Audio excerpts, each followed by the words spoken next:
أشهد أن لا إله إلا الله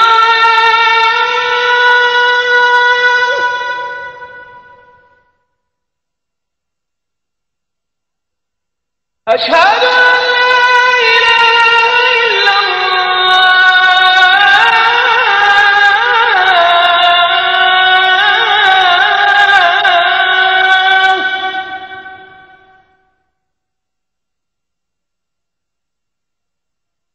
أشهد أن محمدًا رسول الله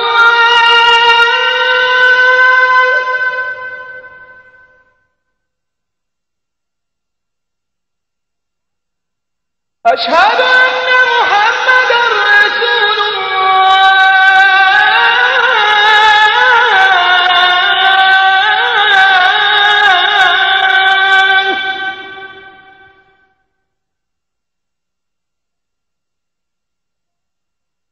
حي على الصلاة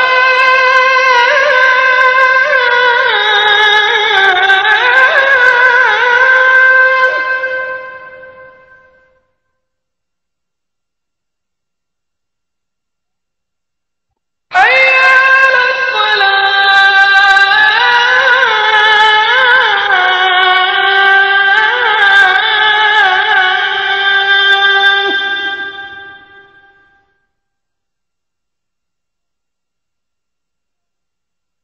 حي على الفلاح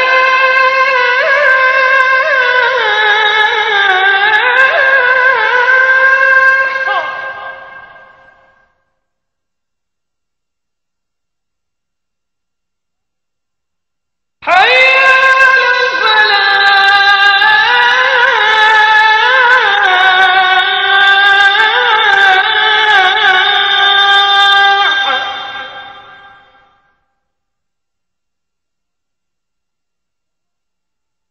الله أكبر الله أكبر لا إله إلا الله. الحمدللہ ہماری بڑی سعادت ہے کہ شیخ صاحب ہمارے درمیان موجود ہیں اور ہم شیخ کے خطاب سے فائدہ اٹھا رہے ہیں اور اٹھائیں گے انشاءاللہ، اور آئندہ بھی ہمیں اللہ سے امید ہے کہ شیخ اپنی مقرر زیارتوں سے ہمیں مستفید فرمائیں گے۔ وقت بہت کم ہے اور موضوع کافی وسیع ہے۔ شیخ کا آج کا موضوع ہے علم ارباب اور ان کی تقلید۔ اس تعلق سے شیخ کی انشاءاللہ گفتگو ہوگی، اور سب سے پہلے تلاوت کے لیے میں عبداللہ شوکت کو دعوت دیتا ہوں تشریف لائیں اور تلاوت کلام پاک سے اس محفل کا آغاز فرمائیں۔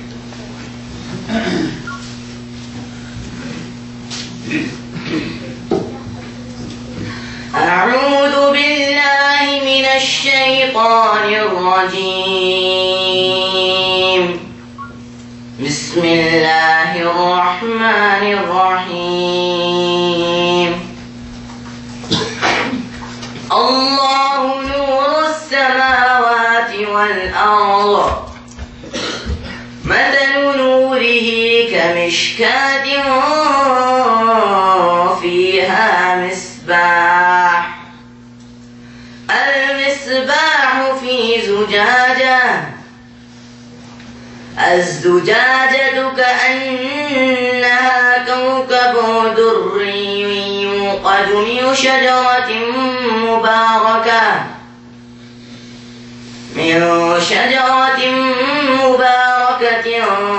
زيتونة لا شرقية ولا غربية يكاد زيتها يضيء ولو لم تمسسه نار نور على نور يهدي الله لنوره من يشاء ويضرب الله الأمثال للناس والله بكل شيء عليم.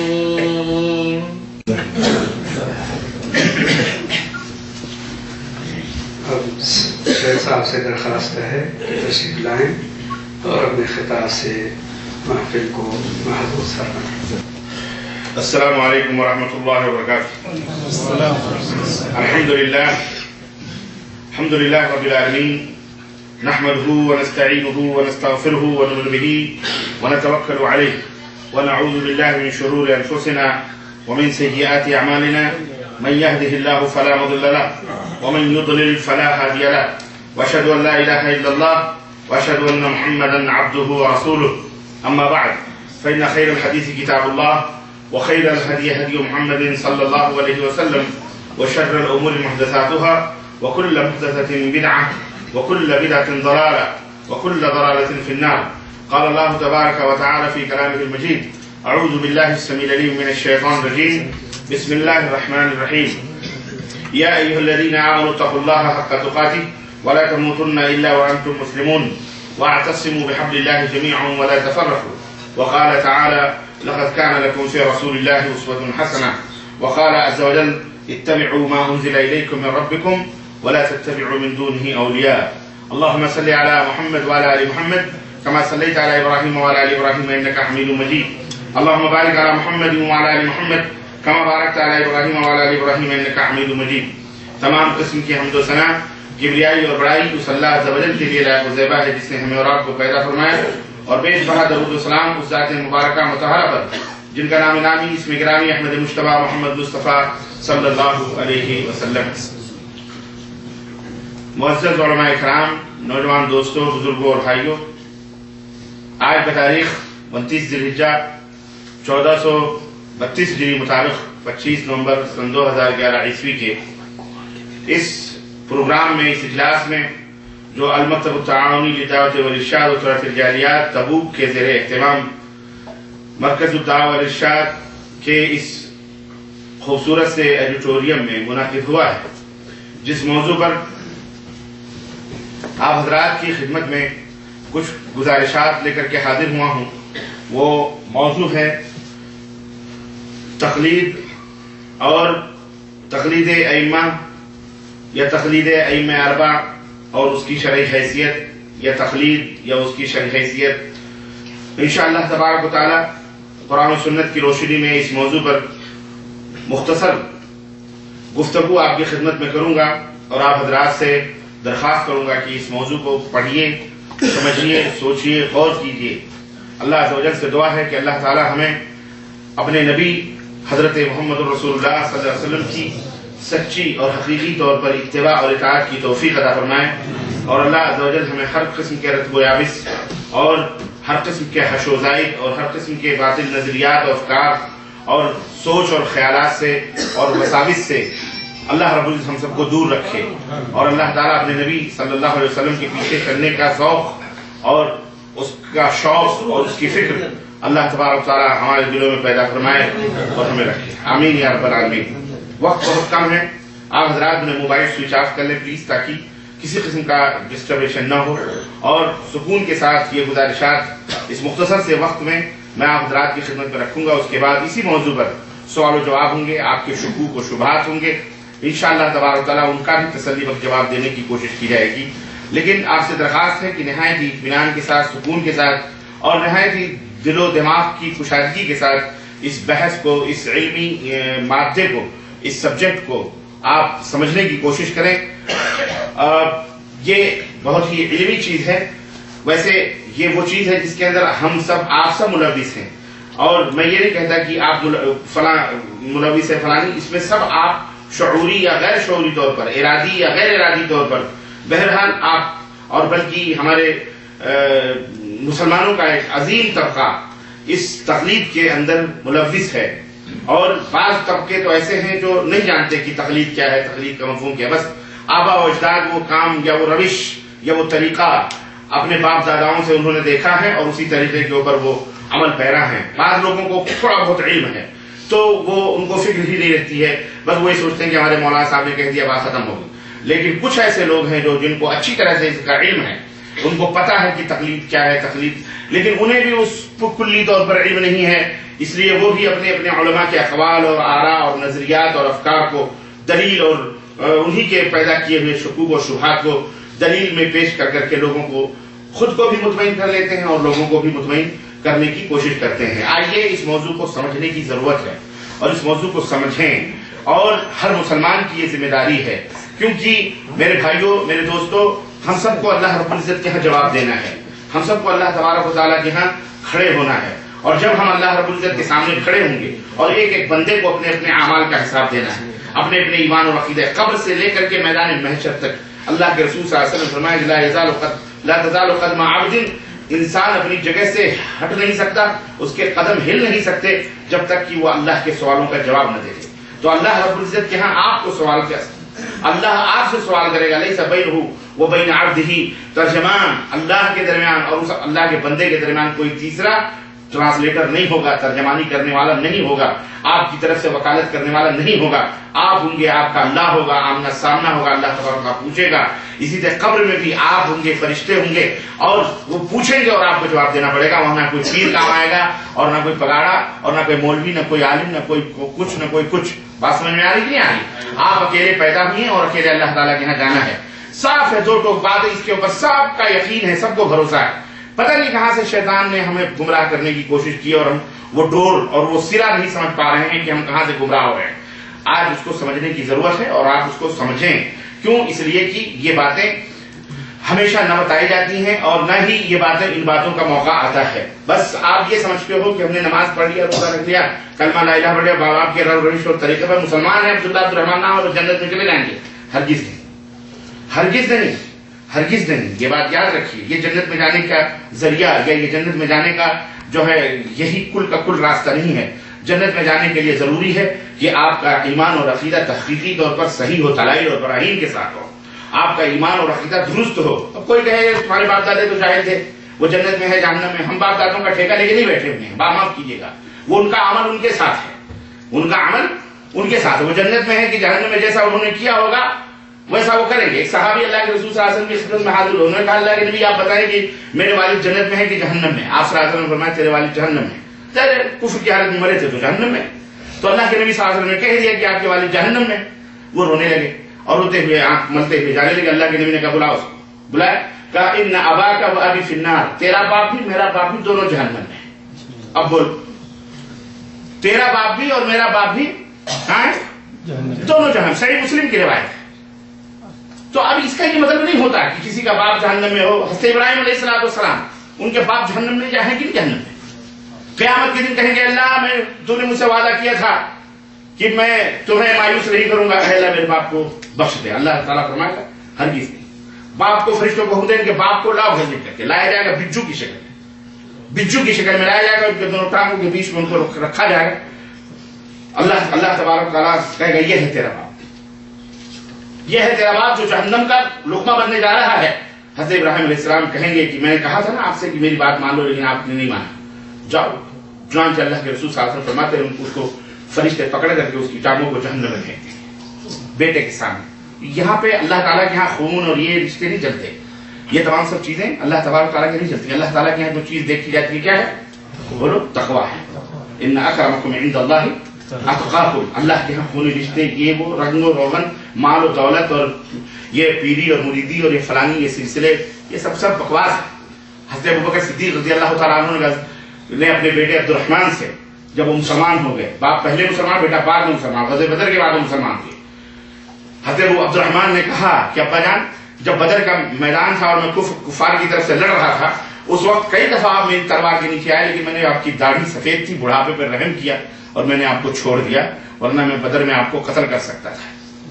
حضرت ابوبکر صدیق رضی اللہ تعالیٰ عنہ نے کیا کہا معلوم؟ کہا بیٹے تو خوش نصیب تھا کہ اپنے بوڑھے باپ کے تلوار کے نیچے نہیں آیا، ورنہ میں تجھے وہیں ختم کر دیتا. میں یہ نہیں دیکھتا کہ تو میرا خونی بیٹا ہے، کیونکہ وہ اسلام اور کفر کی جنگ تھی۔ تو اسلام کے اندر آپ ہمارے بھائی ہیں اس لیے کہ آپ کی ایمان، آپ تقویٰ اور پرہیزگاری۔ خونی رشتے والا کافر ہے، بدعقیدہ ہے، وہ ہمارا بھائی نہیں ہے، ہوگا خون کے رشتے سے، لیکن ہماری آپ سے محبت اور ہماری آپ سے دوستی ہوگی۔ سمجھ بات آ رہی کہ نہیں؟ یہ دنیا چند دنوں کی ہے، یہ دنیا چند دنوں کی ہے، کل کیلنڈر چینج ہو جائے گا، اور پورا ایک سال مکمل ہو جائے گا، کل یا آج جو بھی تاریخ ہو، اور آج شام تک آپ کے ٹیبلوں پر، آپ کے گھروں پر، آپ کی دیواروں پر، آپ کے آفسوں میں جو کیلنڈر زینت بن کر کے رکھا ہوا تھا، جسے آپ بڑے شوق سے صبح تبدیل کیا کرتے تھے، تاریخ چینج کیا کرتے تھے، دیکھا کرتے تھے، آج یا کل وہی کیلنڈر زبالے کے اندر، کچے کوڑے دان کے اندر آپ پھینک دیں۔ کیوں؟ اس لیے کہ اس کا کام ختم ہو چکا ہے۔ اسی طرح سے میرے عزیزو، زندگی کا ایک سال مکمل ہونے والا ہے، آج یا کل ختم ہونے والا ہے، اور یہ زندگی کا ایک پورا مکمل سال چینج ہونے والا ہے۔ اگلے سال میں آپ داخل ہونے والے ہیں، محرم الحرام کو آپ کیا کہتے ہیں، ہائے ہائے کرنے والے، ہائے ہائے کرنے والے ہیں، اور ذی الحجہ کو آپ بائی بائی کرنے والے ہیں۔ سمجھ رہے ہیں آپ؟ اب ویلکم کہنے والے ہیں، اگلے سال زندگی کا ایک نیا ورق کھلنے والا ہے۔ اب آپ نے سوچا ہے کہ آپ نے یہ جو سال گزارا ہے کس انداز سے گزارا ہے، کیسا گیا ہے، کیسا نہیں گیا؟ ملاحظہ کیجیے، ایسا نہ ہو کہ جس طرح پچھلا سال گزرا ہے، آنے والا یہ کل یا پرسوں کا جو دن ہے، جہاں سے اسٹارٹ ہو رہی ہے ہماری زندگی کا نیا سال، جہاں سے شروع ہو رہا ہے، وہ بھی انہی غفلتوں اور انہی بدعمالیوں اور بدعقیدیوں کی نظر میں نہیں، بلکہ اپنی زندگی کے اندر تغیر پیدا کیجیے، تبدیلی پیدا کیجیے، سوچ اور سمجھ اور فکر۔ آپ نے چاندوں کے اوپر کمندیں ڈالی ہیں، آپ نے فضاؤں کے اندر لوہے لکڑ دوڑا لیے اور اڑا لیے، لیکن آپ ابھی آپ اپنی حقیقت کو، اپنے رب کی حقیقت کو، اپنے دین کی حقیقت کو آپ نہ سمجھ سکیں۔ علامہ اقبال نے کسی شعر میں کہا تھا، وہ شعر مجھے یاد نہیں آ رہا، کہ آسمانوں میں اڑنے والا اڑ گیا، لیکن وہ مسافر خود اپنے اندر کا پتہ نہ لگا سکا کہ وہ ہے کیا، اس کی حقیقت کیا ہے۔ میرے عزیزوں، علم حاصل کرو، علم کا یہ دور ہے۔ نبوت، اللہ کے نبی صلی اللہ علیہ وسلم کا دور یہ علمی دور ہے، اور قیامت تک ابھی علمی دور بڑھتا رہے گا۔ ہر نبی اپنے اپنے دور میں کچھ جو معجزات لے کے آتا تھا، اس دور کے حساب سے اس کے معجزات تھے۔ ہمارے نبی جو معجزہ لے کے آئے، سب سے بڑا معجزہ قرآن کریم ہے۔ سب سے بڑا معجزہ کیا ہے؟ قرآن کریم ہے، پڑھنے والا۔ قرآن کے معنی ہوتے ہیں پڑھنا، اور ہمارے نبی کے اوپر جب سب سے پہلی وحی نبوت کا تاج رکھا گیا، سب سے پہلے جو نبوت کا تاج رکھا گیا، تو سب سے پہلی تعلیم جو دی گئی وہ کیا تھی؟ اقرا۔ کیا تھی؟ اقرا، پڑھو۔ یعنی آنے والا جو دور ہے، یہ پڑھنے لکھنے کا دور ہے، قلم و خرطاس کا دور ہے، کاغذ کا دور ہے، جہالت کی تاریکیاں سمٹ رہی۔ تو میرے عزیزوں، میرے دوستوں اور بھائیوں، اللہ کے لیے یہ علمی زمانہ، یہ علمی دور ہے، اور قیامت تک علمی دور چلتا رہے گا۔ آپ پڑھو، اقرا پڑھو، مطلب یعنی آپ تحقیق کرو، آپ پڑھو حقیقت کیا ہے۔ تو عرض کرنے کا مطلب یہ ہے کہ اب یہ جو آپ کا نیا سال ہے، اس کو صحیح کیجیے اور اس کیلنڈر کو صحیح کیجیے۔ اسی طرح اللہ تبارک و تعالیٰ کے سامنے اگر آپ کا ایمان اور عقیدہ صحیح ہے، آپ کا عمل پیغمبر اسلام حضرت محمد رسول اللہ صلی اللہ علیہ وسلم کے تعلیم کے مطابق ہے، تب تو اس کی کچھ پذیرائی ہوگی، اور اس کی طرف نظر ڈالی جائے گی کہ اس کے اندر کمی کیا ہے، زیادتی کیا ہے، اور اس کے اندر یہ کیسا کیا گیا ہے۔ لیکن اگر ایمان ہی درست نہیں ہوگا تو اللہ تبارک تعالیٰ اس عمل کی طرف بھی نظر اٹھا کر کے نہیں دیکھے گا۔ قرآن میں اللہ نے اس بات کا واضح طور پر اعلان کر دیا ہے کہ وَقَدِمْنَا إِلَىٰ مَا عَمِلُوا وَقَدِمْنَا إِلَىٰ مَا عَمِلُوا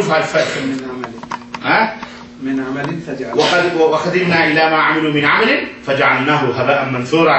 ہمارے پاس اعمال تو پیش کیے گئے، لائے لوگوں نے ڈھیر سارے اعمال، لیکن اللہ فرماتا ہے کہ ہم انہیں ریت کے ذروں کی طرح اڑا دیں گے۔ کیوں؟ اس لیے کہ جب ایمان ہی درست نہیں ہے، عقیدہ ہی درست نہیں ہے، تو ان اعمال کا کوئی فائدہ اور کوئی نتیجہ نہیں ہے، اور نہ ہی کوئی آپ کو طفل تسلیاں دے، جھوٹی ڈھارس دے، اور نہیں کوئی بات نہیں، ایسا کر لو، کوئی کام نہیں آئے گا۔ یاد رکھو، اللہ کے درمیان، آپ کے درمیان کوئی تیسرا نہیں رہے گا، اور اللہ رب العزت یہاں آپ کو حساب و کتاب دینا پڑے گا۔ اس لیے ان گزارشات کو میں بنیادی طور پر پھر یہ کہوں گا کہ آپ سمجھنے کی کوشش کریں، ارادی طور پر، غیر ارادی طور پر، جان بوجھ کر یا نہ جانتے ہوئے آپ جس مرض کے اندر ملوث ہیں، میں اس مرض کی حقیقت آپ کی خدمت میں رکھوں گا، اس کے نقصانات بیان کروں گا، اور قرآن و سنت سے اس کی حقیقت کھول کر کے رکھوں گا۔ آپ کو دعوت دوں گا کہ آپ اس کو کریں، اس کو نہ کریں۔ اب آپ کی مرضی ہے، آپ چاہیں تو قبول کریں اور چاہیں تو رفض کریں۔ اگر قبول کریں گے تو میں دعوے کے ساتھ کہہ سکتا ہوں کہ یہ راستہ جنت کا راستہ ہے، کیونکہ یہ ہمارے حبیب حضرت محمد رسول اللہ صلی اللہ علیہ وسلم نے بتلایا ہے، اور میں دعوے کے ساتھ کہہ سکتا ہوں کہ یہ راستہ جہنم کا راستہ ہے، کیونکہ دلائل واضح ہیں، ہمیں شک اور شبہ کی کوئی گنجائش اس میں نہیں ہے، واضح ہے، صاف اور ستھرا ہے کہ یہ جہنم کا راستہ ہے۔ میرے عزیزو، آئیے تقلید کی یہ علامہ اقبال نے بھی ایک بات بڑی پیاری کہی ہے، وہ بھی یاد آ گیا، اس لفظ سے یاد آ گیا وہ شعر کہ تقلید کی روش سے تو بہتر ہے خودکشی، تقلید کی روش سے تو بہتر ہے خودکشی، رستہ بھی ڈھونڈ خضر کا سودا بھی چھوڑ دے، رستہ بھی ڈھونڈ خضر کا سودا بھی چھوڑ دے، یہ نہ سوچ کہ تو کہیں گم ہو گیا تو خضر آ کر کے تیری رہنمائی کریں گے، چھوڑ دے یہ سودا۔ خضر آنے والے بعض لوگوں کو خضر نظر آتے ہیں، شبرات کو نظر آتے ہیں، لیلۃ القدر کو نظر آتے ہیں، بعض لوگ مسافہ کریں گے آپ سے تو آپ کے انگوٹھے ٹٹولیں گے، اسے پوچھو کیوں انگوٹھے ٹٹولتے ہو؟ کہتے ہیں خضر کو ڈھونڈ رہے ہیں۔ کیوں بھائی، تو انگوٹھے سے خضر کا کیا تعلق ہے؟ مولانا آپ کی معلومات یہ بتاؤں کہ وہ کہتے ہیں کہ اس لیے کہ جو ہم انگوٹھے سے ڈھونڈیں گے کہ خضر سے ملاقات ہوگی تو خضر کے انگوٹھے میں ہڈی نہیں، ہم ٹٹولتے ہیں تاکہ جو جس کے انگوٹھے میں ہڈی نہیں ملے گی سمجھ جائیں گے کہ یہ خضر۔ کیا کرو گے پھر خضر کو پا کر کے؟ کیا کرو گے؟ پیروں سے لپٹو گے، پوجا کرو گے، کیا کرو گے خضر کو؟ خضر تو ایسے تھے، اگر تھے آج زندہ بھی تو کتنے بڑے بد نصیب تھے کہ نبی کائنات صلی اللہ علیہ وسلم سے ان کی ملاقات تو نہ ہو سکی۔ اللہ کے نبی میدان طائف میں ستائے جا رہے ہیں، مارے جا رہے ہیں، پتھروں سے گھائل کیے جا رہے ہیں، خضر تو ان کو بچانے کے لیے نہ آئے۔ مکے کی گلیوں میں آپ کے قدمہائے مبارک کے اوپر کنکریوں اور پتھروں کی بارش ہو رہی ہے، خضر تو وہاں نہ آئے بچانے کے لیے۔ آج تم پدی کے شور پہ تمہاری رہنمائی کے لیے خضر نظر آتے ہیں۔ ہم دعوے کے ساتھ کہتے ہیں یہ خضر نہیں، یہ شیطان ہے جو تمہارے ایمان اور عقیدے کو برباد کر رہا ہے۔ خضر موسیٰ علیہ السلام کے زمانے میں تھے، مر گئے، جیسے خودت موسیٰ مر گئے ایسے وہ بھی بولو مر گئے، اللہ کو پیارے ہو گئے، انتقال کر گئے، وفات پا گئے، جو بھی کہے۔ اب ان کا تو اقبال نے صحیح کہا کہ رستہ بھی ڈھونڈ خضر کا سودا بھی چھوڑ دے، خضر نہیں آئیں گے بچانے کے لیے، اور تقلید کرنے سے بہتر ہے جا کے کہیں چلو بھر پانی میں ڈوب کے مر جاؤ۔ تقلید کی روش سے تو بہتر ہے۔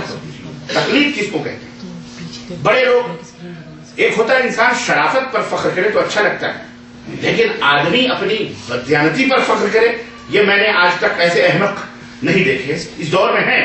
اور افسوس کی بات یہ ہے کہ ہم مسلمانوں میں بھی ایسے احمق موجود ہیں، پڑھے لکھے اس کے اوپر فخر کرتے ہیں کہ جناب علی ہم ہیں، تقلید فخر سے کہو کہ ہم مقلد ہیں۔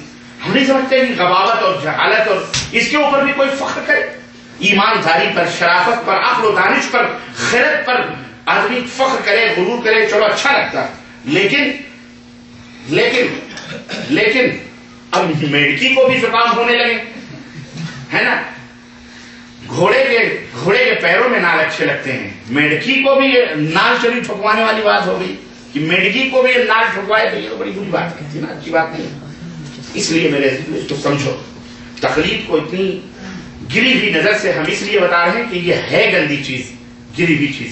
آئیں سب سے پہلے جواز یا عدم جواز یہ صحیح ہے یا غلط ہے، اس کے اوپر فیصلہ کرنے سے پہلے، اور اس کے اوپر ائمہ، علماء، مشائخ اور دیگر اللہ اور اس کے رسول کے بیانات کو سننے سے پہلے اور اس کے اوپر کمنٹ کرنے سے پہلے میں آپ سے مناسب یہ سمجھوں گا کہ تقلید کا معنی بتلا کہ ڈکشنری میں، لغت میں تقلید کس کو کہتے ہیں، اور پھر اس کے بعد میں شرعی طور پر تقلید کا مفہوم کیا ہے، ائمہ نے اس کی کیا تشریح کی ہے، پھر تقلید کا حکم کس نے دیا، اللہ نے دیا، رسول نے دیا، صحابہ نے دیا، ائمہ نے دیا، سمجھ رہے ہیں؟ اگر ان کی نظروں میں تقلید کیا ہے، اگر یہ تمام سب چیزیں، یہی تین چار پوائنٹس ہیں، مختصر میں آپ کی خدمت میں رکھوں گا اور میرا ٹائم ختم ہو جائے گا ظاہر ہے، اس کے بعد سوال جواب تفصیلات میں، اور اتنا اگر آپ نے سمجھ لیا تو بہت ہے، اتنا اگر آپ نے سمجھ لیا بہت ہے۔ علامہ اقبال نے کیا کہا؟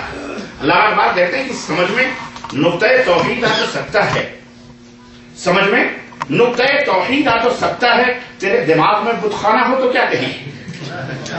سمجھ میں نقطۂ توحید آ تو سکتا ہے، تیرے دماغ میں بت خانہ ہو تو کیا کہیے۔ میاں سمجھنے کے لیے اللہ کی قسم ایک ہوا کا جھونکا بھی اللہ کی وحدانیت کو سمجھنے کے لیے کافی ہے۔ رب کی معرفت اور پہچان کے لیے زمین کے ذرے ذرے شہادت دیتے ہیں۔ ایک بدو عرب کا، اس نے جواب دیا، کہا کہ لوگ کہتے ہیں اللہ کہاں ہے، اللہ کو تم نے کیسے پہچانا؟ ارے اونٹ کی میگنیوں سے میں پہچان لیتا ہوں کہ یہ اونٹ ادھر سے گزرا ہے۔ اتنی بڑی کائنات دیکھ کر کے ہم اللہ کو نہیں پہچان سکتے کہ اللہ کون ہے اور کہاں ہے؟ ہر ذرہ یہ پکار یہ کہتا ہے کہ اللہ نے اسے پیدا کیا ہے، اللہ نے اسے بنایا ہے۔ لیکن لیکن کسی فارسی کے شاعر نے یہ شعر کہا تھا کہ گر نبیند بروز شپر چشم، گر نبیند بروز شپر چشم، چشمے آفتاب را چه گناہ. اگر چمگادڑ کو سورج کا یہ ٹکیا نظر نہ آئے تو اس میں سورج کی کیا خطا ہے؟ خود چمگادڑ کی خطا ہے جسے دن میں نظر نہیں آتا. چمگادڑ کو دن میں نظر نہیں آتا ہے. تو میرے عزیزوں، میرے دوستوں اور بھائیوں، آئیے سب سے پہلے تقلید کا لغوی طور پر ڈکشنری کے اندر، عربی کے اندر، عربی کا لفظ ہے، عربی میں تقلید، اردو میں اس کا کیا معنی ہے، اس کا کیا مفہوم ہے.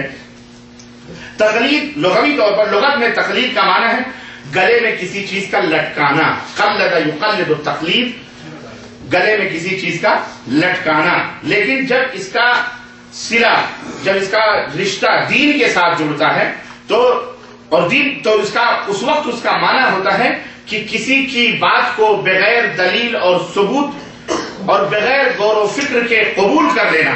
کسی بھی بات کو، کسی کی بھی بغیر غور و فکر کیے ہوئے اور بغیر دلیل اور ثبوت کے قبول کر لینا، اس کو کیا کہا جاتا ہے؟ تقلید. اور دور حاضر میں اس لفظ کو مارکیٹوں میں، بازاروں میں تقلید کو ڈپلیکیٹ کے معنی میں استعمال کیا جاتا ہے.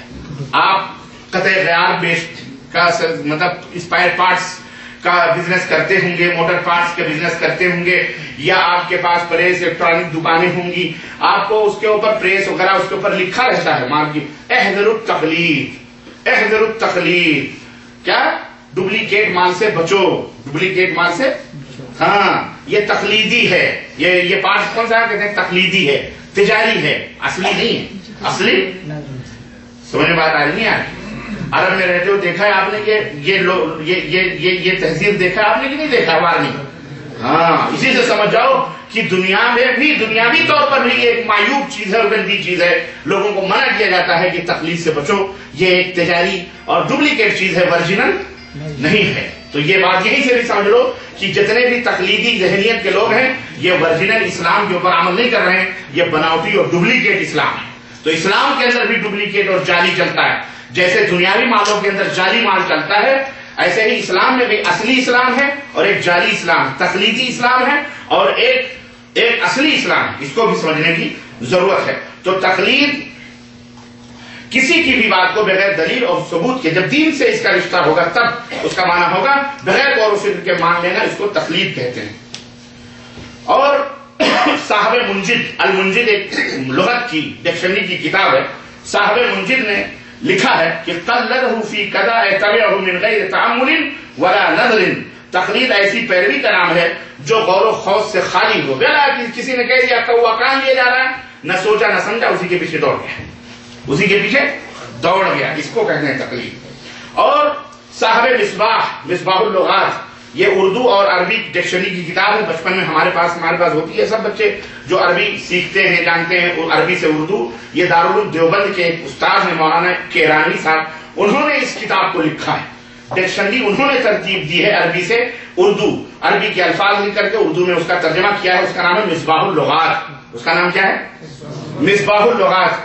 وہ لکھتے ہیں، سوچیے آپ، غور کیجیے ذرا ان کے ترجمے پر، کہ تقلید کہتے ہیں نصرانیوں یعنی کرسچنوں کی سینہ بسینہ باتوں کو تقلید کہا جاتا ہے. گویا یہ کرسچنوں سے متعلق چیز ہے. یعنی کرسچن جو سینہ بسینہ، ظاہر ہے ابھی کل رات کو ہم نے آپ کو بتایا کہ یہ سینہ بسینہ علم کس کا ہے، کون حاصل کرتا ہے؟ یہ صوفی لوگ، گمراہ ہے نا، جو اسلام کے مقابلے میں ایک دوسرا دین انہوں نے بنانے کی کوشش کی، تصوف. تو سینہ بسینہ نصرانیوں کے یہاں، نصرانیوں کے سینہ بسینہ آنے والے باتوں کو کیا کہا جاتا ہے؟ تقلید کہا جاتا ہے کرسچنوں کے. اور اس تاریخ سے معلوم ہوتا ہے کہ تقلید کا تعلق دلیل سے نہیں ہے، بلکہ یہ سینہ گزٹ سے ہے. کس گزٹ سے ہے؟ سینہ گزٹ سے، سینہ گزٹ باتوں سے ہے. اور صاحب مصباح، جیسا کہ میں نے بتلایا، یہ خود دیوبند کے فارغ ہیں اور یہ حنفی المذہب ہیں. ان کے اس بات کو انہوں نے اپنے ہاتھوں سے لغت کے اندر لکھ دیا ہے اس حقیقت کو، کیونکہ اس کے بغیر چارہ نہیں تھا. یہی معنی ہے تو انہوں نے اس کو لکھا ہے. آئیے اصطلاح میں، شرعی اصطلاح میں، یہ تو ڈکشنری اور لغت کی بات ہے، جیسے المنجد ہے، مصباح ہے. اب آئیے شرعی طور پر فقہا کے ہاں، جو فقہا ہیں اسلامی احکام کے بنانے والے، بیان کرنے والے ہیں، انہوں نے تقلید کا معنی کیا بیان کیا ہے، جو اصول فقہ کی معرفت الاعلی کتاب مسلم الثبوت ہے، فقہ اسلام ہے، یہ تمام سب چیزیں. چنانچہ مسلم الثبوت کے اندر تقلید کی تعریف بتائی گئی ہے، العمل بقول الغیر بلا حجت. تقلید ایسے عمل کا نام ہے جو کسی کی بات پر بغیر دلیل کے عمل کیا جائے. کسی کی بھی بات ہو بغیر دلیل اور ثبوت کے اس کے اوپر کیا کیا جائے، عمل کیا جائے. یعنی آپ کو حق بھی نہیں ہے پوچھنے کا کہ آپ یہ پوچھیں کہ حضرت اس کی دلیل کیا ہے، نہ. تو تقلید کہتے ہیں بغیر ثبوت اور بغیر دلیل کے کسی کی بات پہ عمل کرنا. یہ معقول چیز ہے؟ بتاؤ بتاؤ. اس کو کیا کہا جاتا ہے؟ تقلید کہا جاتا ہے. علامہ حسین احمد خطیب تقلید کی تعریف، مصری ہیں، یہ تقلید کی تعریف کرتے ہوئے لکھتے ہیں کہ دلیل کے بغیر کسی قول کو تسلیم کیا جائے اور دوسرے کے مسلک کو اس کی دلیل معلوم کیے بغیر اختیار کیا جائے، یہ تقلید کہلاتا ہے. اسی طرح بعض لوگوں نے تقلید کی تعریف ان الفاظ میں کی ہے کہ اب تک بغیر دلیل کے کسی کی بات پر عمل کیا جائے، اس کو تقلید کہا جاتا ہے. اور بعض نے تقلید کی تعریف کرتے ہوئے یہ بھی قید لگائی ہے کہ بغیر دلیل کے کسی کی بات پر عمل کرنا، اور مقلد جو کسی کی تقلید کرتا ہے اس کو کیا کہا جاتا ہے؟ مقلد. کسی کی تقلید جو کرتا ہے اس کو کیا کہا جاتا ہے؟ اور تقلید کرنے کو تقلید کہا جاتا ہے، اور کسی کی تقلید جو کی جاتی ہے اس کو کہا جاتا ہے مقلد، اور جس کی تقلید کی جاتی ہے اس کو کہا جاتا ہے مقلد. اس کو کیا کہا جاتا ہے؟ مقلد. مثلا اگر آپ نے اس چشمے کی تقلید کری تو یہ چشمہ ہو گیا مقلد، اور آپ کرو گے تقلید تو آپ کو کہا جائے گا مقلد، اور اس عمل کو تقلید کہا جاتا ہے. ٹھیک ہے. تو یہ بھی کہا گیا، قید لگائی گئی کہ مقلد دلیل معلوم کرنے کا مکلف نہیں ہے. چنانچہ کہا گیا اما المقلد فمستنده قول مجتہدہ لا ظنہ ولا ظنہ. یعنی مقلد کی دلیل صرف اس کے مجتہد یعنی اس کے امام کا قول ہے، نہ تو وہ خود تحقیق کر سکتا ہے نہ اپنے امام کی تحقیق پر نظر ڈال سکتا ہے. یعنی بالکل سم بکم عمی فہم لا یرجعون، آنکھ بند کر کے جس نے جو کہا ہے امتی نے اس کی بات کو تسلیم کر لیں. آپ کو یہ بھی اتھارٹی نہیں ہے کہ آپ اس امام سے یا اس مفتی سے یا اس مولوی سے یہ پوچھیں کہ جناب علی آپ جو یہ مسئلہ بتا رہے ہو اس کا کیا ثبوت ہے، کہاں سے بتا رہے ہو، کیا حق ہے. ایسا کرنے والے کو مقلد کہتے ہیں. کیا کہتے ہیں؟ مقلد کہتے ہیں. علامہ حسن شرم بلالی یہ حنفیوں کے بہت بڑے امام بھی ہیں اصول کے. حقیقت تقلید کے متعلق عربی ہے وہ پوری عبارت، بہرحال مسلم الثبوت جو ہے معیار الحق کے اندر یہ بات موجود ہے. کہتے ہیں کہ تقلید کا اصل ایسے شخص کی بات پر عمل کرنا جس کا قول چاروں شرعی حجتوں یعنی کتاب اللہ اور سنت رسول اللہ اجتہاد اور قیاس پر مبنی نہ ہو، ان چاروں سے الگ ہو. ایسے شخص کی بات پر عمل کرنا، رسول اللہ صلی اللہ علیہ وسلم اور اجماع کی طرف رجوع کرنا تقلید نہیں ہے. وہ کہتے ہیں حدیث کو ماننا یا اجماع کو ماننا یہ تقلید نہیں ہے. اسی طرح سے اس لیے کہ یہ دونوں حجت شرعیہ میں سے. تو بہرحال تقلید کی یہ مختصر سی توضیح. آئیے علامہ زمخشری رحمۃ اللہ علیہ، یہ ادب اور عربی ادب اور لغت کے یہ امام مانے جاتے ہیں. انہوں نے بڑی عجیب بات لکھی ہے. کہتے ہیں کہ ان کان للضلال ام فالتقلید امہ. اگر گمراہی کی کوئی ماں ہے، گمراہی کی کوئی اماں ہے یا جڑ ہے، کہہ لو اماں جڑ ہی ہوتی ہے، تو اگر گمراہی کی کوئی جڑ ہے، ضلالت کی کوئی ماں ہے، تو اس کی سب سے بڑی جڑ اور اس کی سب سے بڑی ماں تقلید ہے. تقلید یہ گمراہی کی جڑ ہے. تقلید کیا ہے؟ یہ کون کہہ رہا ہے؟ علامہ زمخشری رحمۃ اللہ علیہ. اور وہ کہتے ہیں کہ فہرب عن التقلید فہو ضلالۃ ان المقلد فی سبیل الہالک. تقلید سے دور بھاگو کیونکہ یہ گمراہی ہے، اور جو مقلد ہے وہ ہلاکت کے راستے پر گامزن ہے. جو مقلد ہے وہ ہلاکت کے راستے پر گامزن ہے. بہرحال میرے عزیزو، میرے دوستو، تقلید کا یہ معنی اور مفہوم ہے. اس کو کہتے ہیں تقلید. اور جو آدمی کسی کی مانے ایسی باتوں کو بغیر دلیل اور ثبوت کے، اس کو کہا جاتا ہے مقلد. اس کو کیا کہا جاتا ہے؟ مقلد. ایک سوال یہ پیدا ہوتا ہے کہ جناب علی تقلید میں اور اتباع اور اطاعت میں اللہ تعالیٰ نے بھی کہا ہے اطیعوا اللہ واطیعوا الرسول یا ایھا الذین آمنوا اطیعوا اللہ واطیعوا الرسول واولی الامر منکم فإن تنازعتم فی شیء فردوہ الی اللہ ورسولہ، ہے نا اللہ تعالیٰ نے. تو اطاعت اور اتباع اس کے معنی اردو میں پیروی کرنے کے ہوتے ہیں، تو مقلد تقلید کے معنی میں بھی پیروی کرنے کے ہوتے ہیں. تو دونوں میں فرق کیا ہے؟ تو سب سے بڑا دھوکہ تو یہ ہے کہ اطاعت و اتباع کے معنی ہوتے ہیں پیروی کرنا، تقلید کے معنی ہوتے ہیں بغیر ثبوت اور دلیل کے کسی کی بات کو ماننا، اس کے بغیر ثبوت اور دلیل کے کسی کی بات کو ماننا. دونوں میں فرق ہے. دونوں میں فرق کیا ہے کہ اطاعت اور اتباع یہ دو لفظ ہیں، اطیعوا اللہ یا اتبعوا ما انزل الیکم من ربکم، پیروی کرو، اطاعت کرو، اتباع کرو. یہ اللہ تبارک تعالیٰ نے اپنے بارے میں فرمایا ہے اور اپنے نبی حضرت محمد رسول اللہ صلی اللہ علیہ وسلم کے بارے میں فرمایا. اطاعت اور اتباع کا لفظ ہے. تقلید کا لفظ نہ قرآن کے اندر اللہ نے کہیں استعمال کیا ہے اور نہ ہی خود نبی کائنات صلی اللہ علیہ وسلم نے احادیث کے اندر استعمال کیا ہے. اللہ نے یہ لفظ تقلید کا استعمال ہی نہیں کیا ہے قرآن میں بھی، اور نہ ہی نبی صلی اللہ علیہ وسلم نے اپنی زبان میں احادیث صحیحہ میں کہیں اس کا استعمال ہوا ہے.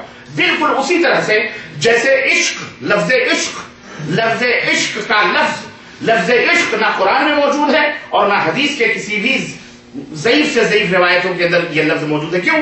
اس لیے کہ عشق اور محبت کے اندر بہت بڑا فرق ہے.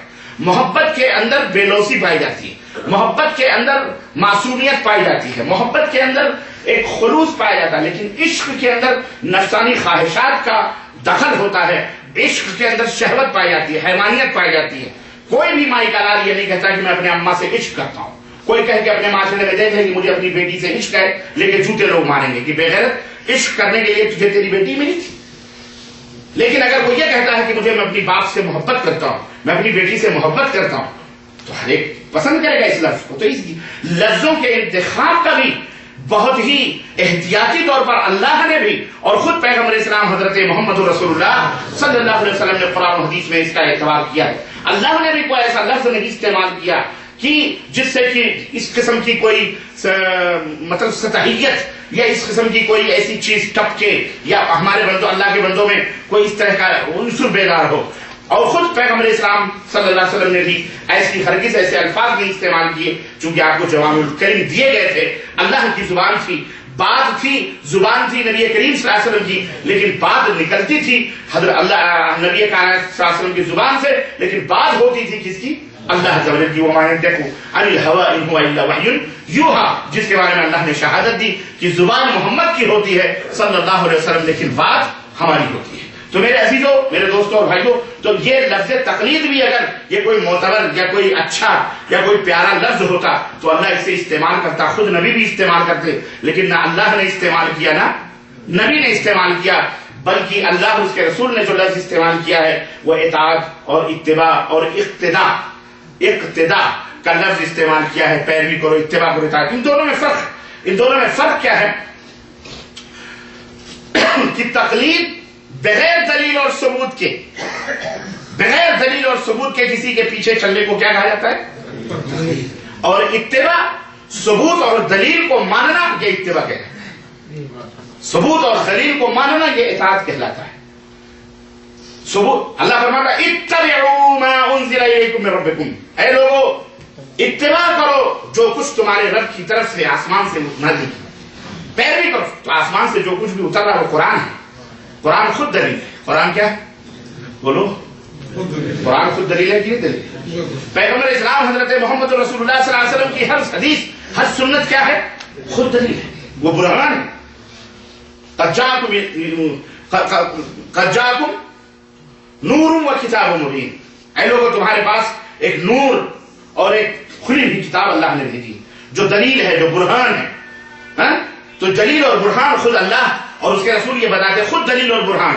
تو اللہ اور اس کے رسول، اطاعت اور اتباع دلیل اور برہان کی اتباع ہوتی ہے.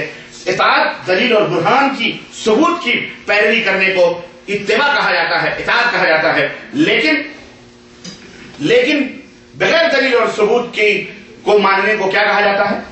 تقلید کہا جاتا ہے. یہ بات آپ کی سمجھ میں بات آئی؟ آگے کہ نہیں آگے؟ الحمدللہ. اب ہم ذرا سا آگے بڑھتے ہیں. تو یہاں سے یہ بھی معلوم ہوا کہ اطاعت و اتباع اور تقلید یہ دو الگ الگ چیزیں ہیں، نقیض ہیں، الٹی ہیں، ایک دوسرے کے مخالف ہیں. ایک اجالا ہے تو دوسرا اندھیرا ہے، ایک روشنی ہے تو دوسرا تاریکی ہے، ایک ظلمت ہے تو دوسرا جو ہے کیا کہتے ہیں روشنی ہے. تو دونوں میں ایک رات ہے دوسرا دن ہے، دونوں میں یہ اتنا عظیم فرق ہے. چنانچہ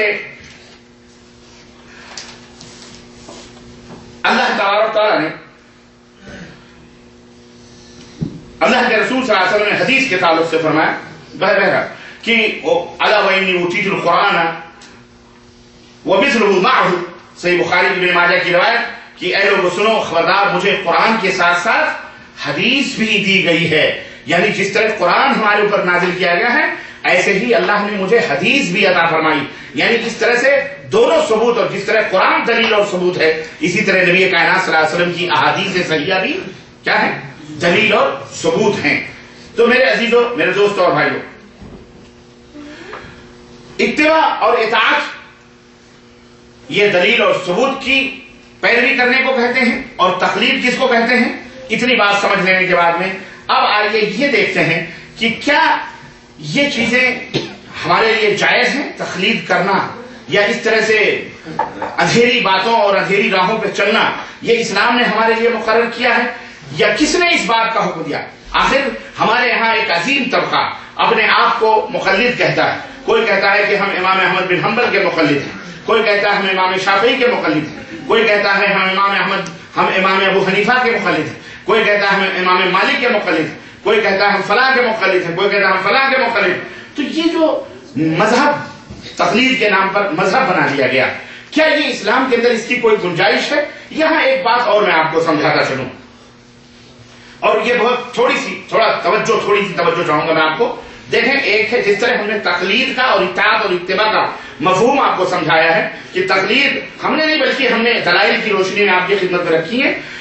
ایسے ہی آئیے یہ سمجھتے ہیں مذہب کیا ہے. مذہب اور دین، مذہب اور دین یہ دو لفظ ہیں، ایک ہے دین اور ایک ہے مذہب. دین کس کو کہتے ہیں اور مذہب کس کو کہتے ہیں یہ بھی سمجھنے کی چیز ہے.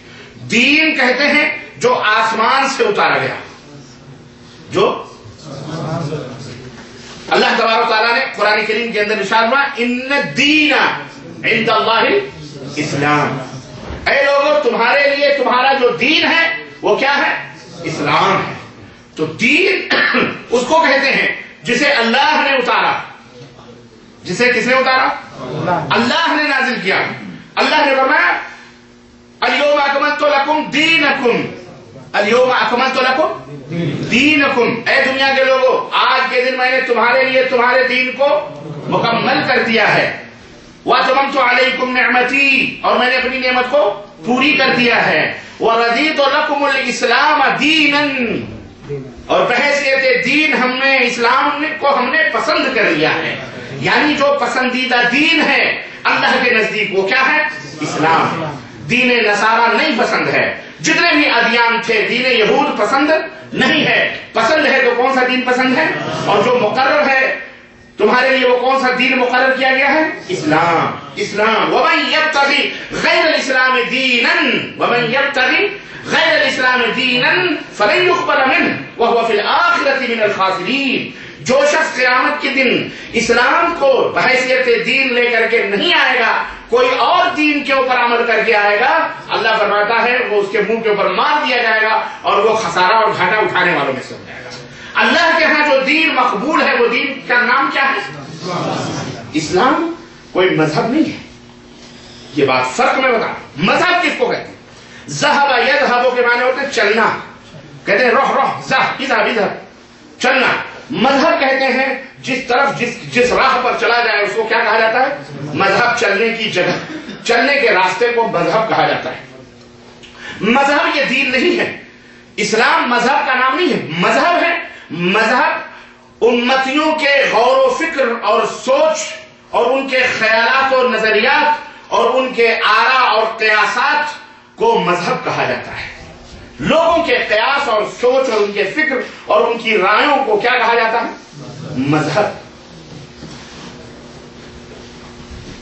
اللہ کی بات کو دین کہا جاتا ہے، رسول اللہ کی بات کو کیا کہا جاتا ہے؟ دین کہا جائے گا. لیکن امتیوں کے قول اور قرار اور ان کے سوچ اور فکر اور ان کے نظریات اور ان کی تھیوریوں کو کیا کہا جائے گا؟ مذہب. دین جھوٹا ہو سکتا، اسلام جھوٹا ہو سکتا؟ وہ اسلام جو بحیثیت دین اللہ نے پسند کیا ہے اس کی اساس اور بنیاد دو ہیں، کتاب اللہ اور سنت رسول اللہ. اس کے اندر گارنٹی ہے، ضمانت ہے کہ جو اس کے اوپر عمل کرے گا وہ جنت میں جائے گا، کیونکہ اس کے اندر جھوٹ، اس کے اندر گمراہی، اس کے اندر ضلالت، ان کے اندر شک اور شبہے کی کوئی گنجائش ہو ہی نہیں سکتی.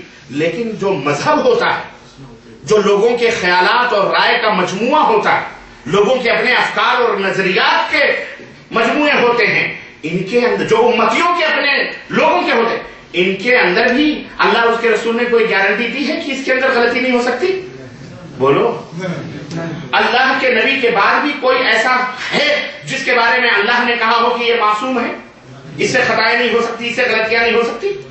یہ ہے کسی کا عقیدہ؟ استغفر اللہ، یہ ہم اہل السنہ والجماعہ ہونے کی حیثیت سے ہمارا یہ عقیدہ نہیں. ہمارا یہ عقیدہ ہے کہ اللہ، اس کے رسول اور انبیاء اور رسول جتنے بھی ہم فرشتے یہ معصوم ہیں، ان سے غلطیاں نہیں ہو سکتی، ان سے خطائیں نہیں ہو سکتی. بقیہ جتنے بھی لوگ ہیں سب سے خطائیں ہو سکتی ہیں، غلطیاں ہو سکتی ہیں. تو میرے عزیزوں، میرے دوستوں، یہ سمجھنے کی چیز ہے، ہمیں دین اسلام کا پابند بنایا گیا ہے، ہمیں کسی مذہب کے اوپر چلنے کا پابند. کیوں؟ اس لیے کہ مذہب غلط بھی ہو سکتا ہے، مذہب جھوٹا بھی ہو سکتا ہے، مذہب خیالات غلط بھی ہو سکتے ہیں. ان انسانی خیالات پر شیطان کا بھی قبضہ ہو سکتا ہے، شیطان بھی اس کے دلوں کے اندر وسوسے ڈال سکتا ہے، اس کے فکر کے اندر شیطان گھس کر کے اسے غلط راہوں پہ ڈال سکتا ہے. لیکن یہ حرکت پیغمبر اسلام کے ساتھ شیطان کر سکتا نہیں. اس لیے نبی کا لایا ہوا دین، نبی کی بتلائی ہوئی بات مذہب نہیں بلکہ نبی کی بتلائی ہوئی بات یہ دین ہے، اور عوام کی بتلائی ہوئی باتیں، عوام کے خیالات اور نظریات اور ان کی تھیوری یہ کیا ہے؟ مذہب ہے. اور اسلام مذہب کا نام نہیں ہے، اسلام کس کا نام ہے؟ دین کا. جاؤ پوری دنیا کو، یہ میں دعوے کے ساتھ آپ بھی کہہ سکتے ہو کہ کہیں بھی اللہ نے اسلام کو مذہب کا لفظ استعمال کیا ہے، کہیں بھی قرآن نے یا اللہ کے نبی صلی اللہ علیہ وسلم نے اسلام کو بحیثیت مذہب پیش کیا ہے، اللہ کی قسم ہے قیامت آ سکتی ہے لیکن یہ کہیں لفظ مل سکتا، جیسے عشق کا لفظ نہیں مل سکتا، جیسے تقلید کا لفظ نہیں مل سکتا، ایسے ہی یہ لفظ مل سکتا. یہ بالکل ٹھوس اور اٹل حقیقتیں آپ کو بتا رہے ہیں. فون کرو، فیکس کرو، تحقیقات کرو، ہم آپ کو دعوت دیتے ہیں. ہم یہ نہیں کہتے کہ ہماری بات جو ہمیں ہے مان لو، ہم یہ کہتے ہیں آپ بھی تحقیق کرو، آپ کو بھی جنت میں جانا. جنت ایک بھاری چیز ہے. جنت آپ ایک 10x10 کا روم بناتے ہو، کروڑ روپے خرچ کرتے ہو، بہترین اپنے پسند کا بنگلہ، اور وہ جنت جس کی اینٹیں سونے اور چاندی کی ہیں، جس کے غارے زعفران اور مشک اور عنبر کے ہیں، اور جس کی وسعتیں اور جس کی کشادگیوں کا عالم یہ ہے کہ نبی علیہ الصلوۃ والسلام فرماتے ہیں کہ ایک تیز رفتار گھوڑے پر بیٹھنے والا آدمی اگر جنت کے ایک دروازے کے دوسرے دروازے تک پہنچنا چاہتا ہے اسے 500 برس چاہیے. جنت میں ایک جنتی کو اتنا بڑا درخت ملے گا کہ اس کے سائے چلتا چلا جائے گا، وہ تھک جائے گا لیکن وہ سایہ ختم ہونے والا. اتنی عظیم نعمت تمہیں ملنے والی ہے، اتنی آسانی سے حاصل کرنا چاہتے ہو؟ تحقیق کرو، جد و جہد کرو، محنت کرو، کوشش کرو. حفت الجنت بالمکارہ، نبی علیہ السلام نے فرمایا جنت کو ناپسندیدہ چیزوں سے گھیر دیا گیا ہے. یہ پھولوں کے سیج سے ملنے والی چیز نہیں ہے، یہ بڑی قیمتی چیز ہے. اس کے لیے قربانیاں دینا پڑتی ہیں، اس کے لیے لوگوں نے اپنے گردنوں کے نذرانے پیش کیے، خون کے قطرے اللہ کی بارگاہ میں پیش کیے اس کے نذرانے. اس کے لیے انہوں نے کوڑے کھائے، اس کے لیے جیل کی سلاخوں کے پیچھے گئے، اس کے لیے انہوں نے اپنے بیوی بچے سب کچھ قربان کر دیے. یہی نہیں بلکہ اپنے جان عزیز کو بھی قربان کیا، تب جا کر کے انہیں جنت ملی. اور ہم بیٹھے بیٹھے حلوہ مانڈے کھایا کرتے ہیں، مولویوں کے فتوے اور مولویوں کے بتلائے ہوئے روش اور دین اور طریقے پر جنت کو حاصل کرنا چاہتے ہیں. اللہ کی قسم اسی طرح ہوگا حشر جیسے یہود و نصارہ کا ہوا ہے کہ وہ جس طرح سے گمراہ ہوئے. اتخذوا احبارهم ورهبانهم اربابا من دون اللہ، انہوں نے اپنے پیروں کو، اپنے فقیروں کو، اپنے مولویوں کو، اپنے عالموں کو اللہ کے سوا رب بنا لیا. تو جس طرح فضلوا وضلوا، جس طرح وہ جہنم میں جائیں گے ایسے یہ بھی جہنم میں جائیں گے. ایسے نہ بنو. ہم اس کی دعوت آپ کو ہرگز نہیں دیں گے. ہم دعوت یہ دیتے ہیں کہ آؤ تحقیق کرو. مذہب، اور مذہب اگر صحیح ہوتا تو کئی مذہب نہ بنتے. یہ فلانے کا مذہب ہے، یہ ان کا مذہب ہے نا، بولو کہتے نا یہ کون ہے بھائی؟ یہ شافعی مذہب کے ماننے والے ہیں، کہہ دیتے ہیں نا یہ کون؟ ہم حنفی مذہب کے ماننے والے ہیں، ارے یہ ان کا مذہب حنبلی مذہب. اچھا، اس سے پتہ چلتا ہے کہ مذہب جو یہ بٹا ہوا ہے یہ حق ہوتا تو بٹتا. الحق کو لا يتعدد، حق کبھی بٹتا نہیں ہے، حق کبھی بٹتا، لیکن جو ناحق ہوتا ہے بٹتا. ان کا یہ مذہب ہے. ائمہ رحمہم اللہ. اللہ اکبر. میں یہ کہہ سکتا ہوں جس طرح میں یہ کہہ سکتا ہوں کہ حضرت عیسیٰ برحق ہیں، لیکن کیا عیسائی بھی برحق ہے؟ بولو. ہم یہ کہہ سکتے ہیں کہ امام ابو حنیفہ ہو، امام شافعی ہو، امام مالک ہو، امام احمد بن حنبل ہو، یہ ہمارے امام ہیں، امام اہل السنہ والجماعہ ہیں، ہمارے سراخوں پر ہیں، یہ حق پر ہیں، لیکن کیا ان کے ماننے والے بھی برحق ہیں؟ ہرگز نہیں، ہرگز نہیں، ہرگز نہیں. اور اس دعوے کی ایک دلیل نہیں، سینکڑوں دلیلیں موجود ہیں. اور خود ہمارے ملکوں میں آپ فیصلہ کر لو، بہت دور جانے کی ضرورت نہیں ہے، آپ ہمارے ملکوں میں خود فیصلہ کر لو. ایک ہی امام کو ماننے والے دو بیٹے ہیں، ایک بیٹے کا نام دیوبندی ہے اور ایک بیٹے کا نام بریلوی ہے، لیکن دونوں آپس میں ایک دوسرے کو دشمن ہیں کہ نہیں؟ بولو. یہی فیصلہ کرتا. ہمیں دور جانے کی ضرورت نہیں. میرے عزیزوں، تلخ نہ لگے، حقیقت ہے، اس لیے میں کھول کر کے بتلا دے رہا ہوں اور بتلانا چاہتا ہوں. مجھے اس کا کوئی خوف بھی نہیں ہے، مجھے اس کا ڈر ہے. سمجھ رہے ہیں؟ آپ کو برا لگے، لگتا ہے، لیکن ڈاکٹر جو ہوتا ہے وہ مریض کے پیشانیوں کو نہیں دیکھتا کہ اس کی پیشانیوں پہ سلوٹیں آ رہی کہ نہیں. وہ اپنا کام کرتا ہے، اس کینسر کو، اس مرض کو نکال کے پھینک کے باہر کرنا چاہ رہا ہے، نکال دیتا ہے. بعد میں مسکراہٹ تو وہی لوگ جو گالیاں دیتے ہیں وہی دعائیں دیتے ہیں کہ ہاں کیا بات، کیا اچھی چیز ہمیں مل گئی. میرے عزیز بھائیوں، ہمیں آپ سے کوئی دشمنی نہیں ہے.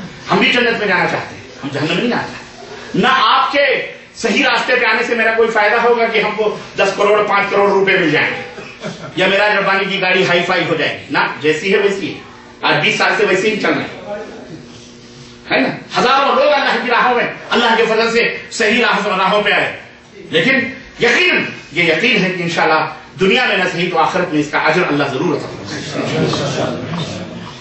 نہ جانے کس کی وجہ سے اللہ تعالیٰ بخش دے، نہ جانے کس کی دعائیں لگ جائیں. اللہ تعالیٰ ہمیں جنت میں جگہ دے اس لائق تو نہیں ہے، لیکن اتنا یقین ضرور ہے کہ ضرور انشاءاللہ تبارک تعالیٰ نجات کا سبب ضرور اللہ تعالیٰ پیدا فرمائے گا انشاءاللہ تعالیٰ. تو ہم بھی چاہتے ہیں کہ آپ جنت کی راہوں پہ جائیں، جہنم کی راہوں پہ نہ جائیں. اور ہم ایسے نہیں چاہتے کہ آنکھ بند کر کے میری بات کو مانو. شرط کیا ہوگا اگر آپ میری بھی بات کو آنکھ بند کر کے مان لو؟ آسمان سے گرے کھجور پہ ٹکنے والی بات ہو جائے. ایسا نہیں ہم کہتے. ہم کہتے تحقیق کرو، تحقیق کی راہوں میں آؤ، تقلید نہ کرو بلکہ کیا کرو؟ تحقیق. یہی قرآن کا فرمان ہے. یا ایھا الذین آمنوا ان جاءکم فاسق بنبأ فتبینوا. اے ایمان والو، اگر کوئی فاسق و فاجر تمہارے پاس کوئی خبر لے کے آئے، کوئی بات بتائے، فتبینوا، تو اس کی تحقیق کرو. اس کی کیا کرو؟ یہ مومن کی شان ہے. تحقیق کرو. کوا کان لیے جا رہا ہے، کوے کے پیچھے دوڑو نہیں، پہلے اپنا کان دیکھو ہے سلامت کی نہیں سلامت. تمہارا کان سلامت ہے تو چپ چاپ بیٹھ، کائے کو دوڑ رہا ہے کوے کے پیچھے؟ آج 85% ہمارے انڈیا، پاکستان، بنگلہ دیش کے مسلمان کوا کان لیے جا رہا مولوی کے پیچھے دوڑ رہے ہیں. اور آپ ٹوکیں تو مولوی کی الٹی وکالت کرتے ہیں. ہمارے مولوی کو برا کہتے ہیں، ہمارے علامہ صاحب وہ تو ایک فجر کے وضو سے جو ہے جناب یعنی عشاء کے وضو سے فجر کی نماز 30 برس تک پڑھتے رہے. وہ تو ایک پیر پر اللہ کی عبادت کرتی. یہ کرامتیں بتا کر کے تم رہا تجھ سے کیا؟ وہ علامہ اقبال نے کہا تھا کہ تھے وہ آبا وہ تمہارے مگر تم کیا، تھے وہ آبا وہ تمہارے مگر تم کیا ہو، ہاتھ پہ ہاتھ دھرے منتظر فردا ہو. باپ کا علم اگر بیٹے کو نہ ازبر ہو، باپ کا علم اگر بیٹے کو نہ ازبر ہو تو پھر پسر وارث پھر پسر وہ قابل میراث پدر کیوں کر. ارے باپ کا علم اگر بیٹے کو نہ معلوم ہو تو بیٹا کیسے وارث ہو سکتا ہے؟ تو تم وراثت میرے بھائیوں اگر حاصل کرنا چاہتے ہو انبیاء کی وراثت تو وہ علم ہے. انبیاء علیہ السلام نے، خود نبی کریم صلی اللہ علیہ وسلم نے مال و دولت دنیا میں نہیں چھوڑے، بلکہ آپ نے فرمایا ہم نے علم چھوڑا ہے. تو ہمارے وارث علم والے وہ علم، یہ وراثت یہ حاصل کرو. قرآن و سنت کا علم حاصل کرو گے جنت میں جاؤ گے. قرآن و سنت کا علم حاصل نہیں کرو گے جہنم میں جاؤ گے. یاد رکھو. اور علم حاصل کرنے کا مطلب اسی کے مطابق آپ کا عمل بھی ہونا چاہیے. تو بہرحال اتنی بات اگر آپ سمجھ گئے کہ تقلید تقلید کے جواز میں بہت ساری چیزیں پیش کی جاتی ہیں. تو اس طرح سے آپ کو تقلید اور اتباع اور متبع، تو جو لوگ اطاعت اور اتباع کرتے ہیں یہ لفظ بھی سمجھ لو. مقلد کہتے ہیں تقلید کرنے والے، اور متبع اور مطیع اطاعت کرنے والے اور اتباع کرنے والے ہوئے تھے. یہاں پر ایک بات اور میں آپ کو بتاتا ہوں. ہمارے مولوی حضرات بڑے چالاک لوگ ہیں، دیر سے آنے منطق اور فلسفے پڑھ پڑھ کر کے انہوں نے جناب عالی بہت جھوٹ باتیں سیکھی اور بہت چیزیں کرتے ہیں. آپ یہ بھی کہہ سکتے ہو کہ تم بھی تو مولوی ہو، تم بھی جھوٹ بول سکتے ہو. بے شک میں نے کہا اگر میں یہ کہوں کہ میری بات آپ ایسے ہی عنوان قبول کر لو تو یقیناً میں جھوٹا ہوں. لیکن اگر میں یہ کہہ رہا ہوں کہ جو میں کہہ رہا ہوں اس بات کی تحقیق بھی کر لو، سوچ سمجھ کر کے قدم بڑھاؤ، سمجھ رہے ہو، تو میں جھوٹا نہیں ہو سکتا انشاءاللہ تبارک تعالیٰ. اور اللہ جھوٹوں کے اوپر کروڑ لعنت نازل فرمائے. بولو آمین. ہمارے ہاں جو تقلید کرتا ہے اس کو کہتے ہیں کہ مقلد ہیں. ہم مقلد ہیں. کس کے مقلد ہیں؟ آپ امام ابو حنیفہ رحمۃ اللہ کے، اس میں امام شافعی جو فلانے کے فلانے. ٹھیک ہے، کہتے ہیں جی چاروں امام برحق ہیں. میں نے کہا چلو ٹھیک ہے، امام ابو حنیفہ رحمۃ اللہ برحق ہو سکتے ہیں سب، لیکن یہ کوئی ضروری نہیں کہ آپ بھی برحق ہو. عیسیٰ علیہ السلام برحق ضرور ہیں لیکن عیسائی برحق ہرگز نہیں. ایسے ہی معاملہ یہاں بھی معاملہ ہے. اور میں نے آپ کو مثال دے دی کہ دونوں اگر برحق ہوتے، ایک ہی امام کے دو بیٹے ہیں ہمارے ملک کے اندر، لیکن دونوں آپس میں کیا کر رہے ہیں؟ ایک دوسرے کو کافر سمجھ رہے ہیں. تو اب امام صاحب جنت میں کس کو لے کے جائیں گے یہ خود فیصلہ یہی ہو جانا چاہیے. یہ آپس ہی میں کر رہے ہیں کہ امام صاحب کس کو جنت میں لے کے جائیں گے. بہرحال وہ اللہ ہی جانتا ہے. تو عرض کرنے کا مطلب یہ ہے کہ ایک بات جو کہی جاتی ہے کہ جناب عالی آپ مقلد ہیں، تو جو مقلد نہیں ہے اس کو کیا کہتے ہیں؟ تو کہتے ہیں وہ غیر مقلد ہے. وہ کیا ہے؟ غیر مقلد. ہم نے کہا یہ ترکیب میں سمجھتا ہوں کہ اس لیے اپنائی گئی ہے کیونکہ اس کا جو مد مقابل ہے مقلد کا، اگر وہ کہا جائے گا تو اس کو شرم آئے گی، دنیا اس کے اوپر تھوکے گی کہ اگر ہم وہ کہیں گے تو پھر دنیا ہم کو کیا کہے گی. تو اس کے لیے کوئی ایسا لفظ ایجاد کیا جائے. تو انہوں نے ایسی ترکیب ایجاد کی جو غیر معقول ترکیب ہے. مثال کے طور پر میں آپ کو بتاؤں، یہ اس وقت رات دن کا وقت ہے نا. اگر آپ سے پوچھے کوئی شخص کہ جناب علی رات ہے کہ دن ہے، تو وہ آدمی کہے نہیں غیر رات ہے، تو آپ کیا کہو؟ یار یہ کون سی منطق بتا رہے ہیں؟ ابھی کہتے سیدھے دن ہے. غیر رات کیا مطلب ہوتی ہے؟ کوئی کہے کہ آپ کی بیوی گوری ہے کہ کالی ہے. میں نے بیوی جان بول کے تھوڑا ریفریشمنٹ کے لیے کہا ہے. آپ کی بیوی گوری ہے کہ کالی ہے، تو آپ کہیں نہیں میری بیوی غیر گوری ہے. اگر وہ کالی ہے تو کیا کہیں؟ میری بیوی غیر گوری ہے. تو آدمی کہے گا نا غیر گوری کون سی بات ہوتی ہے، سیدھے کہہ رہے نا کالی ہے یا غیر کالی ہے تو گوری کہہ رہے. نہیں، یہ ڈیڑھ شعریں ہمارے ملکوں کے مولوی ہیں. انہوں کیا مقلد ہیں ہم، اور تو جو تقلید نہیں کرتے وہ غیر مقلد. نہیں، مقلد کا الٹا غیر مقلد نہیں ہوتا. میں نے ابھی بتایا تقلید اور اطاعت و اتباع. مقلد کا الٹا متبع ہوتا ہے، مطیع ہوتا ہے، فرما بردار ہوتا ہے. مقلد کا الٹا غیر مقلد نہیں ہوتا. سمجھ میں آتا ہے کہ نہیں؟ تو اگر وہ یہ کہیں گے کہ یہ جناب علی متبع لوگ ہیں، متبع کس کے متبع ہے؟ اتبع اللہ کے رسول کے. تو دنیا کہے گی تو کیوں مقلد بنا پھر رہا، تو کیوں نہیں بن جاتا متبع؟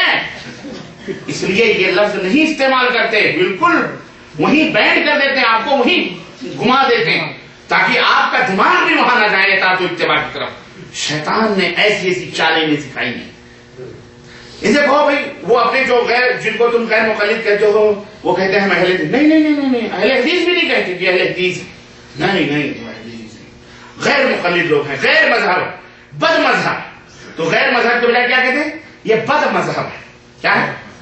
بد مذہب لوگ ہیں، غیر مقلد ہیں، یہ وہابی ہیں، یہ پتہ نہیں کیا کیا القاب دیتے ہیں، لہابی ہیں، ہے نا، پتہ نہیں کیا کیا آپ سب جانتے ہوں گے. اس طرح کے تانے دے کر لوگوں کے درمیان بدمزگی پیدا کرتے ہیں تاکہ ہماری تقلید کو چھوڑ کر ادھر لوگ نہ جائیں. بات سمجھ میں آ رہی ہے؟ اب یہ بات خیر ابھی آپ کو میں نے یہ بتا دیا کہ جس طرح تقلید اور اطاعت اور اتباع میں فرق ہے، ایسے ہی مقلد اور غیر مقلد، مقلد اور متبع اور مطیع کے اندر بھی فرق ہے.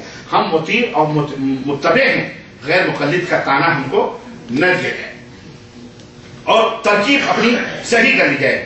اب ایک اس میں سنت کی کیا فضیلتیں ہیں اور کیا مقام ہے وہ تو اپنی جگہ ہے، میں ان لمبے بحثوں میں نہیں جانا چاہتا اور نہ ہی میں اپنے موضوع سے، آئیے میں اپنے موضوع سے بھی نہیں پھیرنا چاہ رہا. اتنا تقلید کا، مقلد کا، متبع کا، اطاعت کا، اتباع کا معنی مفہوم سمجھ لینے کے بعد آئیے اب یہ دیکھتے ہیں ائمہ اربعہ کی تقلید جو ہو رہی ہے یہ چاروں اماموں کی. بالکل میں شارٹ کٹ بالکل آپ کو بالکل نتیجے تک پہنچا رہا ہوں، در در لفظ دوران کرنے کی ضرورت نہیں کیونکہ وقت نہیں ہمارے پاس ہے، تاکہ آپ کے دماغ میں بات پہنچا دوں، بات ختم. یہ جو چاروں اماموں کی تقلید کا مسئلہ ہے اس کی کیا حقیقت ہے؟ اس کی کیا حقیقت ہے جو امت کو 4 حصوں میں بانٹ دیا گیا؟ یہی نہیں بلکہ خانہ کعبہ کو بھی 4 حصوں میں تقسیم کر دیا گیا تھا اور ہمارے ملکوں میں اس میں 4 مسلح بنا ہے کہ نہیں؟ بڑے بوڑھے یہی کہتے ہیں، آج بھی کہتے ہیں 4 مسلح 4 مسلح. یہ اور بات ہے کہ الحمدللہ اللہ رحم فرمائے ملک عبدالعزیز شاہ فہد شاہ عبداللہ کے والد محترم پر کہ جب وہ آئے تو انہوں نے ان 4 مسلوں کو ختم کر کے مقام ابراہیم جو اللہ رب العزت اتخذوا من مقام ابراہیم مصلی، اللہ نے جو حکم دیا تھا کہ اے لوگو میرے بندو مقام ابراہیم کو نماز پڑھنے کی جگہ بنا لو، ملک عبدالعزیز نے قرآن کی آیت کی روشنی میں ایک مصلی کو رکھا ہے جو مقام ابراہیم اللہ کے حکم کا بنا ہوا مصلی. سمجھ بات آ رہی ہے؟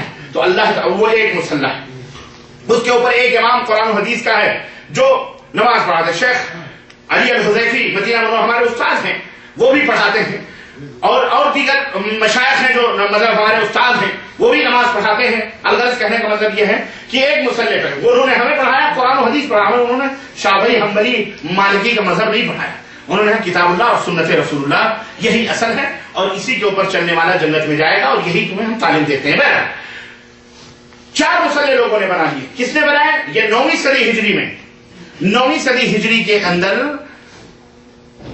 مصر کا ایک بادشاہ تھا چراغسا. چراغسا نے حرم کعبہ کو 4 حصوں میں چاروں کونوں پر 4 مصلی لگائے اور کہا کہ 4 مذہب کے لوگ ہیں جن کو پوری دنیا مان رہی ہے، اس لیے ان 4 مذہبوں کے اوپر یہاں 4 امام مقرر کیے جائیں. اب حشر کیا ہوا کہ اگر شافعی پہلے وقت میں نماز پڑھنے کے لیے اذان دیتے ہیں اور ان کی اقامت ہوتی ہے تو حنفی وہیں بیٹھے ہیں گپے مار رہے ہیں لیکن جماعت میں شریک. ہم نے کہا یہ بھی برحقیت کی سب سے بڑی دلیل ہے. ارے برحق ہے تو جماعت میں شریک ہو جاؤ پیارے، کیوں ان کے پیچھے نماز نہیں ہوتی؟ نہیں وہ شافعی ہیں، 3-4 اذانیں کتنی؟ ایک کی ہو رہی ہے 12:30 بجے کے 12:15 بجے اور حنفی کی ہو رہی ہے 2 بجے 2:30 بجے ظہر کی اذان. ہمارے ملکوں میں ہوتی ہے. کیوں؟ ہم امام ابو حنیفہ کے ماننے والے، وہ کہہ رہا ہم امام شافعی کے ماننے والے، وہ کہہ رہا ہم امام احمد بن حنبل رحمۃ اللہ علیہ کے ماننے والے، وہ کہہ رہا ہم امام مالک رحمۃ اللہ علیہ کے ماننے والے. 4 مذہب بنا کر کے دین کو تقسیم کریں. سوال یہ پیدا ہوتا ہے کیا یہ اللہ کے حکم سے 4 مذہب بنائے گئے یا رسول کے حکم سے بنائے گئے؟ اگر اللہ اور اس کے رسول کے حکم سے تو اللہ نے اپنے نبی کو کیوں بھیجا؟ ارے پہلے سے 4 مذہب بنا دیتا، ابو حنیفہ کو بھیج دیتا، شافعی کو بھیج دیتا، مالک کو، احمد بن حنبل کو بھیجا، جاؤ 4 مذہب بنا کے ہمارے بندوں کے اندر یہ 4 مصلی لائے کر دو. اللہ کو کیا ضرورت تھی؟ پیغمبر اسلام حضرت محمد رسول اللہ صلی اللہ علیہ وسلم کو بھیجا اور جب اتنا بڑا حادثہ امت کے اندر ہونے والا تھا تو خود نبی کریم صلی اللہ علیہ وسلم کو بتا دینا تھا کہ اے میری امت کے لوگوں، میرے پاس کچھ لوگ آئیں گے جو فلاں فلاں ہوں گے، تم ان کی اطاعت و اتباع کرنا، 4 مصلی بنا لینا، ان کے پیچھے چلنا. بتا دیتے یہ آپس میں مار کٹائی کروانے کی کیا ضرورت تھی؟ ایک دوسرے کے نیچے سے مصلی کھینچنے کی، مسجدیں بانٹنے کی، شادی اور بیاہ اور دنیا کیا کرنے کی. سمجھ بات آئی؟ گویا یہ ایسی ناجائز چیز، یہ شرعی چیز نہیں ہے بلکہ یہ تقسیم کیا ہے؟ غیر شرعی ہے. اللہ اور اس کے رسول کی مرضی کے خلاف ہے، اللہ اور اس کے رسول کے حکم کے خلاف ہے. اللہ اور اس کے رسول نے کہا فلا تنازعوا ولا تنازعوا فتفشلوا، آپس میں جھگڑے لڑائی مت کرو کیونکہ اس طرح سے تمہاری ہوا اکھڑ جائے گی. وتذهب ريحكم، تمہاری ہوا اکھڑ جائے گی اور کفار تمہارے اوپر غالب آ جائیں گے. میرے عزیزو 4 صدی ہجری میں، کون سی صدی ہجری میں یاد رکھو، 4 اسلام کے 400 برس کے بعد یہ 4 مصلی 4 مذہبوں کی تقسیم امت کے اندر ہوئی. 400 برس پہلے